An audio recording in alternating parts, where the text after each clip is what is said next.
Nike's new CEO has a lot of ground to make up. This week, the company announced the sudden retirement of four-year CEO John Donahoe.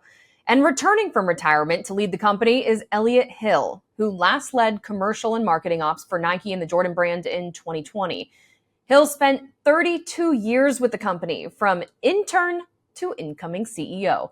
He starts the job on October 14th. Nike complimented John Donahoe for leading the company through the pandemic, but frankly, in a lot of areas, Nike's been lapped by competitors under Donahoe's reign. In the past year alone, Nike's stock has fallen as much as 42% off its 52-week peak. Donahoe's resume includes CEO of eBay and software company ServiceNow, but during his time at Nike, analysts say his focus was too much on selling directly to consumers and not enough on providing them with new, innovative products to buy.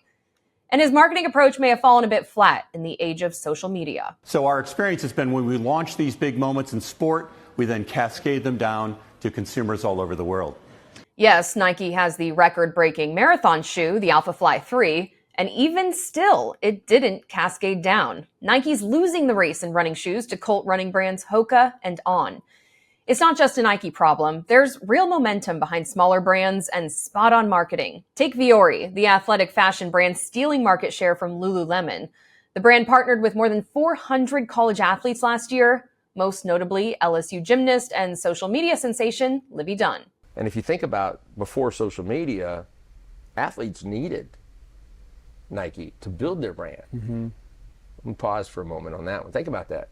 So people wanted to be a part, athletes wanted to be a part of Nike because they had an opportunity, because Nike would help showcase them and build their brand. Today, they want Nike.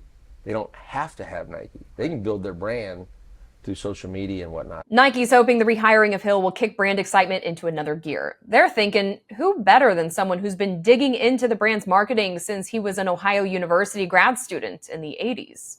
I take a sports marketing class and I do a paper on Nike, literally just by chance. I love the brand, the product, and so I write this paper on Nike, and it was about the evolution of their marketing funds.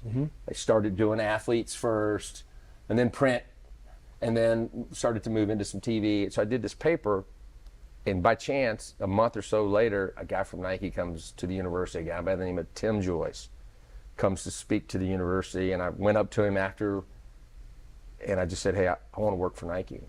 He said, if you want to work for Nike, meet me tomorrow morning at this cafe. Put my suit on and went down there and met with him. And there's a whole story behind that, but I bothered him for about 6 months, and until he finally hired me. And Nike stock surged 10% when the company announced the 1988 intern was taking the lead. For Straight Arrow News, I'm Simone Del Rosario.